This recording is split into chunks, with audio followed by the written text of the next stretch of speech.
迷糊之巅解读之鬼灭之刃，日本动漫乃至世界动漫电影史最强票房神话的4把底层密钥上。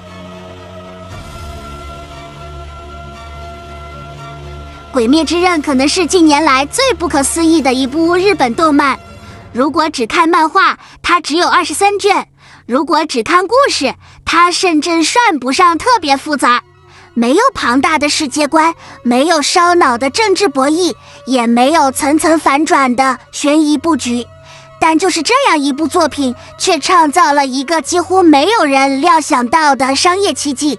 它不仅改写了整个日本漫画市场，也改写了日本电影史。阿紫，这我就想问你了，鬼灭之刃到底为什么这么成功？这个问题属于 S 级难度，得用我这台超级 AI 电脑红桃皇后里的秘密档案拆解出4把密钥才能回答。红桃皇后，给我调出鬼灭之刃的档案。正在加载，数据过于夸张，请稍后。第一，日本动漫的新神。如果回顾日本动漫的发展史，你会发现几乎每一个时代都有一部定义时代的作品。七龙珠，现代商业动漫工业的奠基石和近半个世纪以来的世界级文化图腾，卷均714万册。灌篮高手，体育动漫的珠穆朗玛峰和东亚流行文化史上的青春神殿，卷均540万册。海贼王，日本动漫工业黄金时代的最高产物，死火海3大民工漫的绝对代表，王道热血漫的皇帝，卷均480万册。进击的巨人，横空出世的破圈神作，后现代经文学的商业核弹，卷均411万册。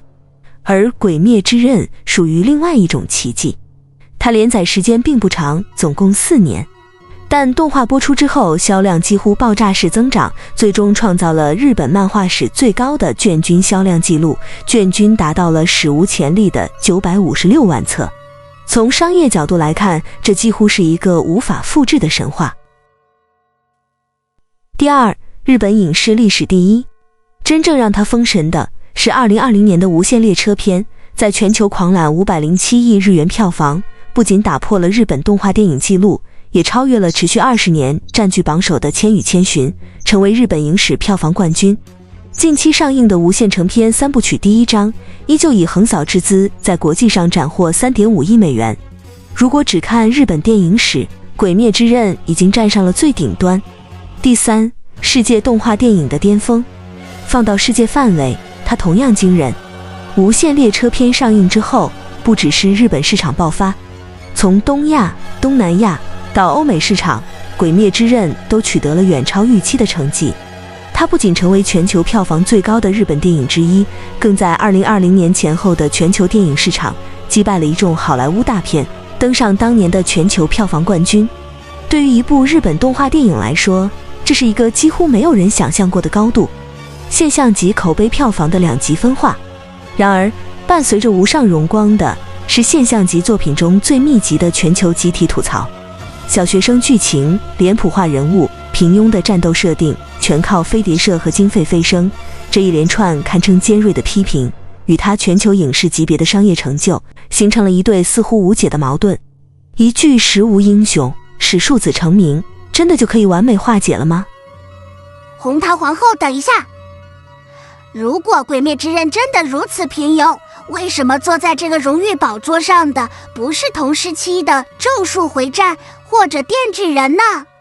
为什么在院线票房上被他碾压的是奥斯卡级口碑神作《心灵奇旅》，而甚至还有天才导演诺兰的硬核科幻《信条》？我觉得呀，鬼灭之刃成功是因为它足够温暖。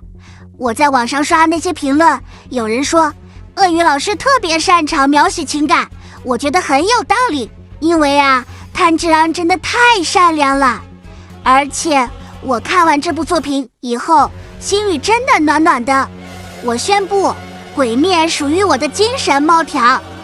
水滴，没这么简单。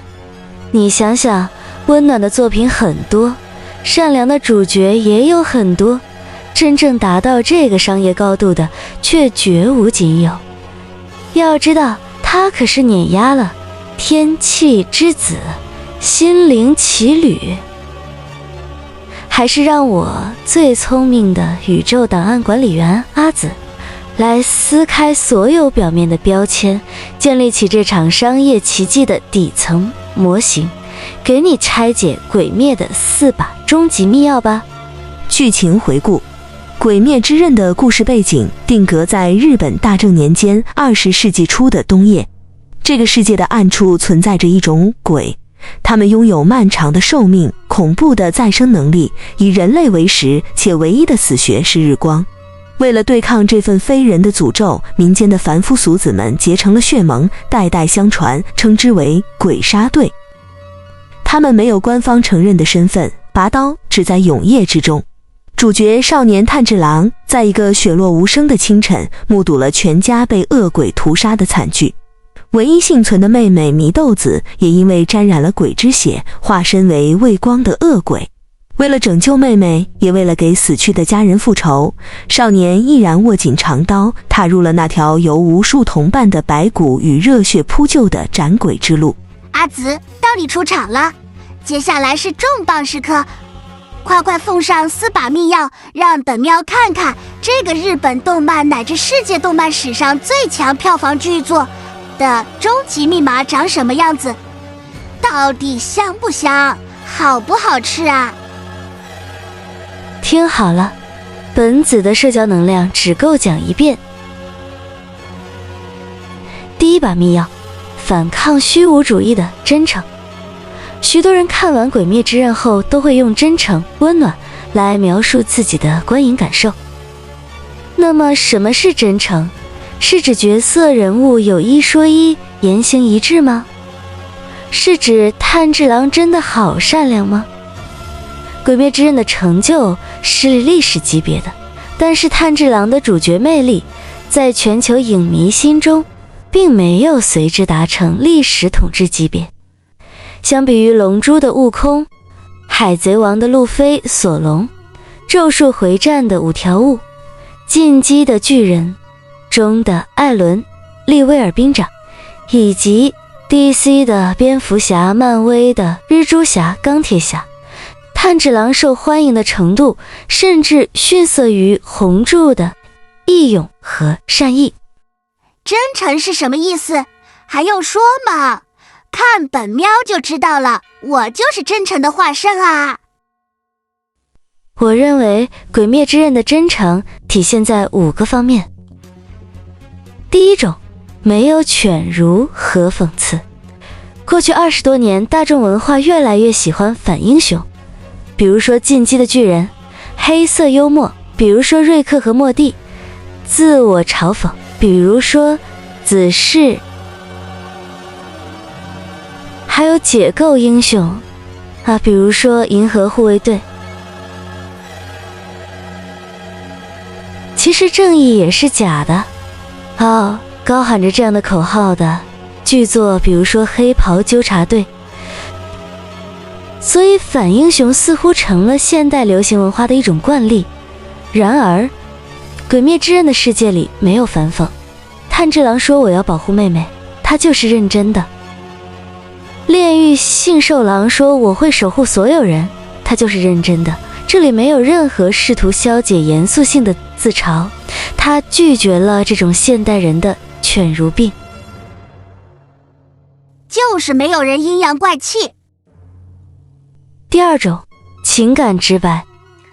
鬼灭之刃的情感直白的近乎粗糙，角色几乎不会压抑、伪装、玩心理战，难过就大声哭泣，害怕就毫不掩饰的发抖，以善意为代表，他一遇到危险就呼天喊地，理直气壮的摆烂。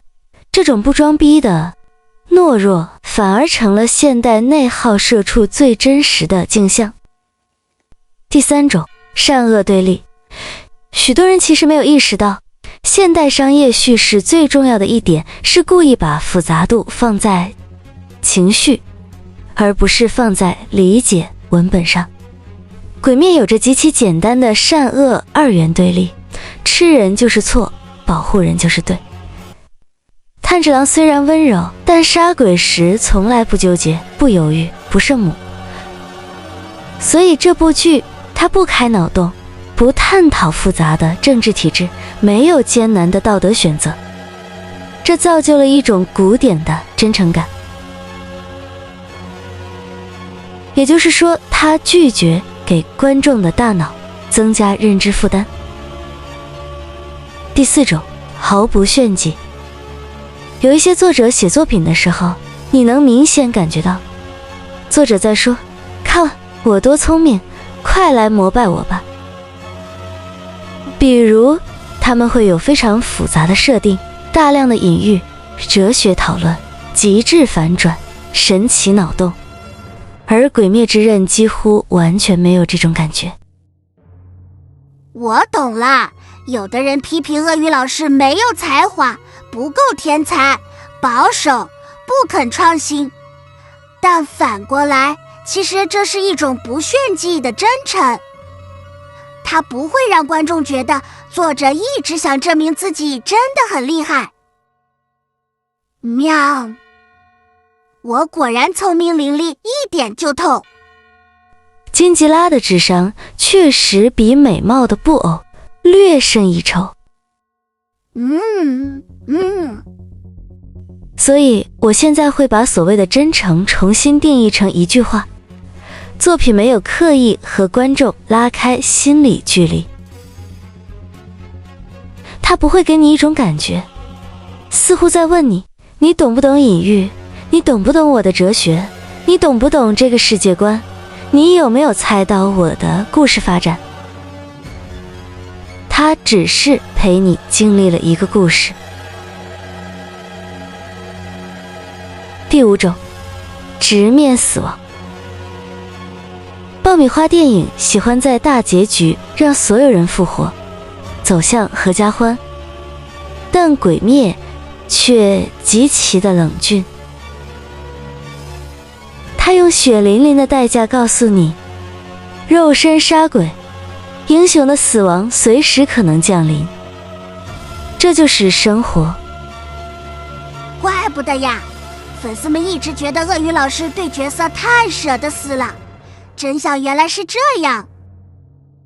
让我来给你总结一下，鬼灭之刃的真诚体现在：第一，拒绝犬儒与反讽；第二，情感直白；第三，善恶对立；第四，毫不炫技；第五，直面死亡。凭着这5个方面所构成的真诚感，鬼灭之刃完成了对主流商业英雄片的彻底背叛。好莱坞的商业大片本质上是进攻型、扩张型的，英雄击败反派，赢得胜利，拯救世界，主角的生命是向上茂盛的。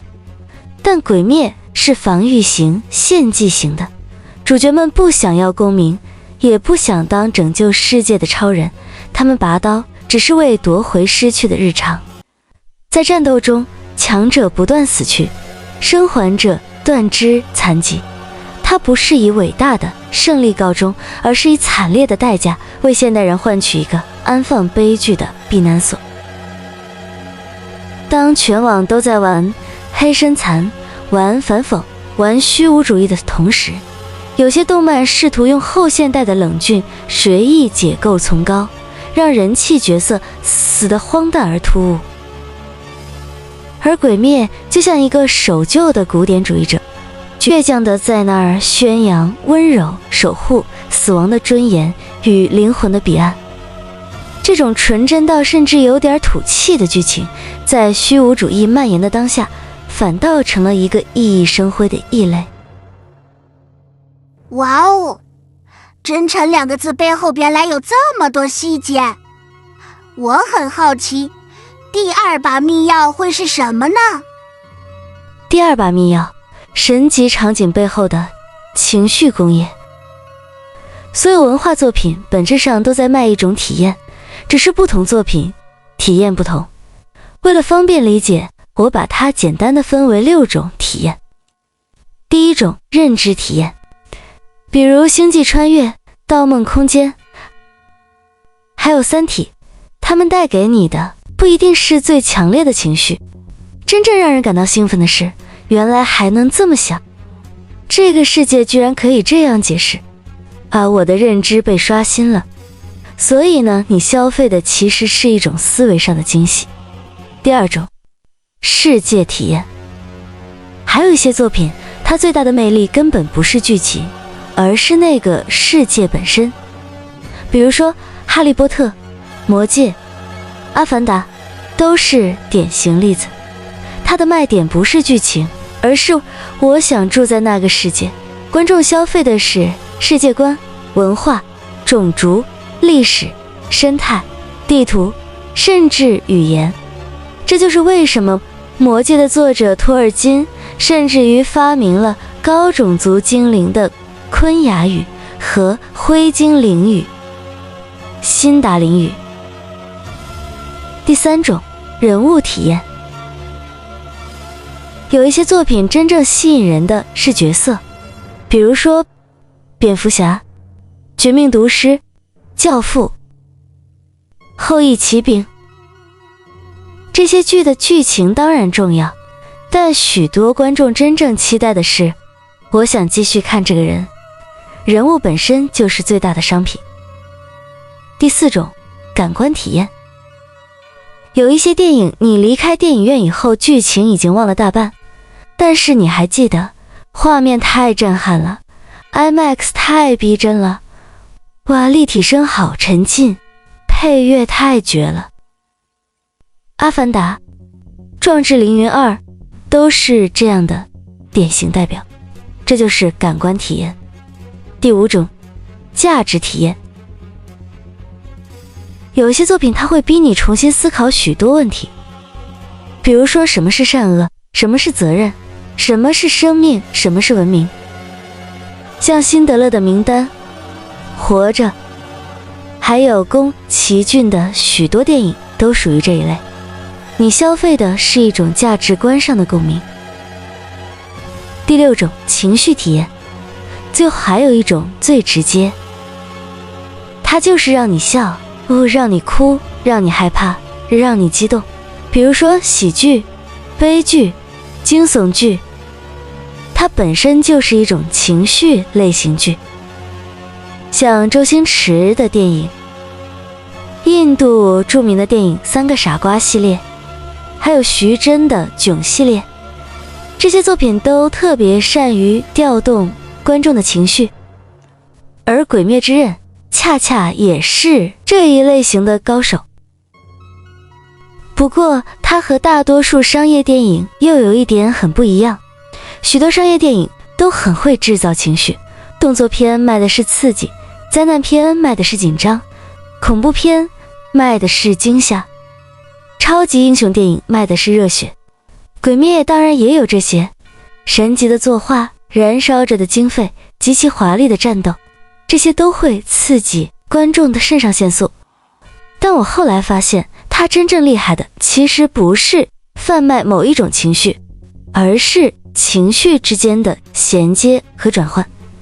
它几乎把每一场重要战斗都设计成了固定的情绪转换公式，我把它叫做情绪闭环。第一步，愤怒。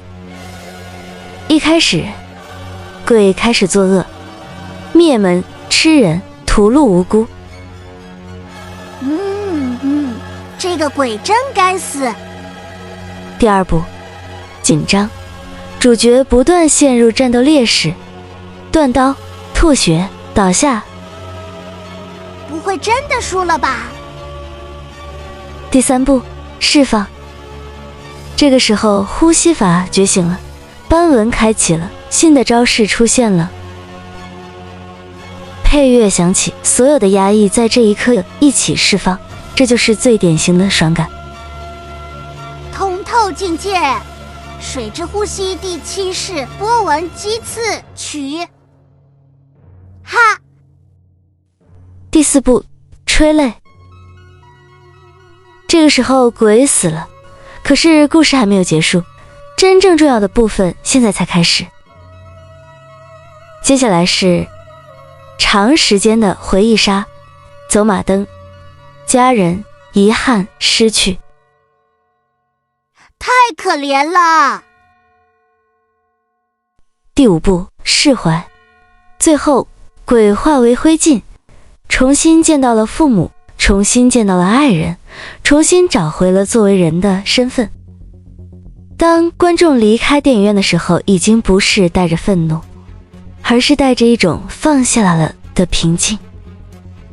这就是我想说的情绪闭环。在鬼灭的早期阶段，比如说打古鬼的时候，作者还在摸索这套模式，但到了蜘蛛山篇，鳄鱼老师这套情绪公式已经非常的成熟。这里有2个最经典的神级战斗，蜘蛛山篇和无限城篇，就让红桃皇后以此为例，精准验证这套情绪公式吧。看看她是如何在不同情绪间衔接转换，最后实现情绪闭环的。快说快说。检测到重复查询，您本月已经研究《鬼灭之刃》47次。不可能。已自动为您续费鬼灭研究会员。从观众老爷的账上扣。下弦之五类，虚假家族背后的终极孤独。这场战斗就是诞生了神一般的第19集，让鬼灭彻底破圈暴富的火之神乐战役。但这场打斗之所以能完成你所说的情绪闭环，全靠最后类战败后的那段10几分钟的走马灯。经典场景复现，累的头最后被水柱富冈义勇一刀砍下，失去头颅的鬼身体在地上疯狂爬行，试图去抓炭治郎和祢豆子。此时全剧最震撼的 BGM 炭治郎之歌响起，累的走马灯正式开启。观众这才发现，这个残忍执着于玩扮++9家族游戏的恐怖下弦鬼，生前其实是一个一出生就双腿残疾，只能常年躺在病床上的可怜孩子。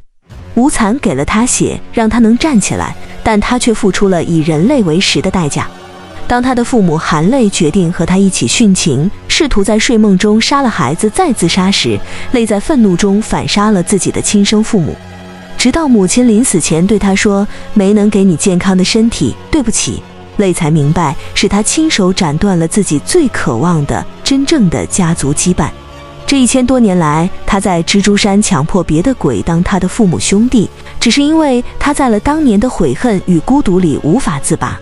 灰飞烟灭的最后，累的灵魂在漆黑的地狱边缘痛哭。突然，他生前的父母一如当年那般温柔地出现在黑夜里，牵起了他的手，对他说，不管去哪里，我们都会陪着你，一起去地狱吧。累恢复了人类小孩的模样，在父母的怀抱里痛哭着化为灰烬。无限城第1章。在无限列车篇里，炭治郎曾经眼睁睁看着信受郎死于伊乌助掌下。在无限城的遭遇战里，伊乌助居然嘲讽信受郎技不如人，死得活该。这种对逝者的不敬激发了炭治郎极大的悲愤。在这场艰苦的大战中，炭治郎觉醒了通透世界，从而获得了能看穿对方的肌肉和血管流向的能力，终于与义勇合力斩下了伊沃座的头。然而伊沃座靠着极致的执念，居然突破了断头即死的限制，肉体继续疯狂暴走。直到生命最后一刻，他做鬼后消失的人类记忆恢复了，想起了自己的悲惨过去。原来他小小年纪遭逢丧母之痛，且父亲重病，只能靠偷盗给父亲买药，因此屡次受官府酷刑毒打，父亲不愿拖累儿子，选择上吊身亡。在痛不欲生之际，他遇到了经营道场的师傅和师傅生病的女儿恋雪，三人朝夕相处，感情日渐深厚。不仅武技、人品受到师傅赏识，师傅还将道场托付，并将唯一的女儿委以终生。幸福在即，巨变突发。成婚前夕，师傅被同行卑鄙下毒而死，恋雪也没被放过。一窝座失去了一切，这才堕入魔道。最终，伊沃坐在未婚妻恋雪灵魂的拥抱下，选择了拒绝再生，引爆肉体，自我毁灭。此处观众的情绪转换同样经历了从复仇的愤怒转化为战斗的紧张，又经过走马灯了解了伊窝仄的悲惨过去，看着他记忆恢复，拒绝再生，自残而死，观众的愤怒逆转成同情。最后他和恋雪拥抱着，在师父和父亲的注视下一起携手走向光明，观众也完成了对伊窝仄罪行的释怀。这套闭环非常精彩的地方在于，它在同一个段落、同一场战斗、同一个角色身上，同时完成了感官施暴和灵魂救赎。对比之下，有些同期的后现代动漫，为了追求艺术的冷酷和荒诞感，不玩闭环，热衷于给观众制造创伤和心梗。其中最被猛烈吐槽的就是咒术回战5条悟的荒诞下限和进击的巨人后期的剧情，而鬼灭的这种笨拙古典像工业流水线一样精准的情绪闭环，恰恰成了治愈现代人精神内耗的绝佳良药。我还没有说到最精彩的部分呢，水滴